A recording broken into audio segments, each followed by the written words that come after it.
পশ্চিম Bardhaman Asansol the নেচারের উদ্যোগে আয়োজন করা হলো বৃক্ষরোপণ উৎসবের, যার সূচনা করেন রাজ্যের আইন ও শ্রম মন্ত্রী মলয় ঘটক। এছাড়াও উপস্থিত ছিলেন পশ্চিম বর্ধমান জেলার জেলাশাসক এস পুনব্বলম, মহকুমা শাসক সহ অনেকেই। অনুষ্ঠানটি আয়োজিত হয় আসানসোল কল্যাণপুর হাউসিং এলাকায়। এদিন মন্ত্রী ও জেলাশাসক এই এলাকায় বেশ কয়েকটি বৃক্ষরোপণ করেন এবং বার্তা দেওয়া হয় গাছ লাগান, প্রাণ বাঁচান।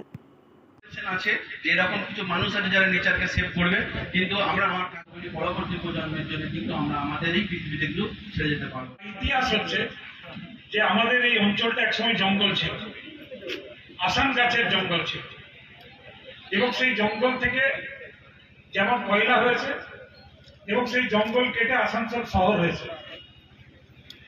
কিন্তু আমাদের রাজ্যে এনভায়রনমেন্টের দিক থেকে যদি দেখেন তাহলে শীত হয়তো সব থেকে বেশি দার্জিলিংয়ে পড়ে, কিন্তু দার্জিলিংয়ে পড়ে কিন্তু ঠান্ডা কিন্তু আমাদের আসানসোল অঞ্চলে মানুষ পেয়ে থাকে।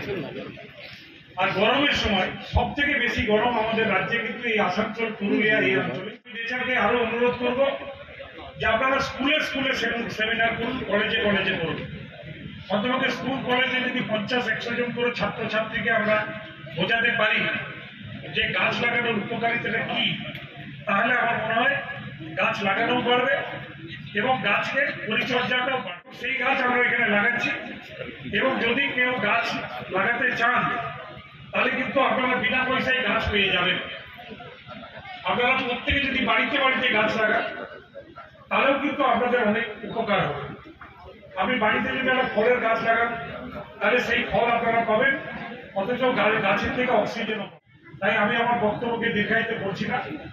আজকের এই অনুষ্ঠানে আমি ধন্যবাদ জানাই দ্য নেচার কর্তৃপক্ষকে, এবং আরো যাতে গাছ লাগানো যায়। এক্ষুনি ডিআইসি সাহেব বলছিলেন যে ইস্কোরও কিছু জমি আছে যেখানে গাছ লাগিয়ে ফরেস্টেশন করলে দুটো সুবিধা। আমি ডিআইসি সাহেবকে বলবো, কারণ আজকাল এনক্রোচমেন্টটা একটা খুব বড় ব্যাপার। আর উপস্থিত আছেন আমাদের ডাইরেক্টর স্যার, ডিবিডি এর জিএম উপস্থিত আছেন, আরো আমাদের এখানকার কাউন্সিলর মহাশয় উপস্থিত আছেন। আরো এটা গাছ লাগানোর নিয়ে আমাকে আলাদা করে বলার দরকার নেই। আমরা এই এপ্রিল থেকে যেটা গরম পেয়েছি, ওটাই একটা উদাহরণ কেন গাছ লাগাতে হবে। এখন আমরা আগে শুনতাম 45 ডিগ্রি এইরকম টেম্পারেচার, 50 ডিগ্রি কাছাকাছি তাপমান চলে যাচ্ছে। এটা আমরা নর্মালি দেখতাম না। ওনাদের স্কিমেটিক যেটা ওনাদের প্রকল্প আন্ডারে ওনারা নিজেরাও গাছ লাগাচ্ছেন। এর ছাড়াও অন্যান্য দপ্তরে, গভর্নমেন্ট দপ্তর, স্কুলগুলোতে এইবার গাছ লাগানো হয়েছে, আর এনজিও থেকে লাগানো হয়েছে। আজকে নেচার একটা খুব সুন্দর উদ্যোগ নিয়েছে।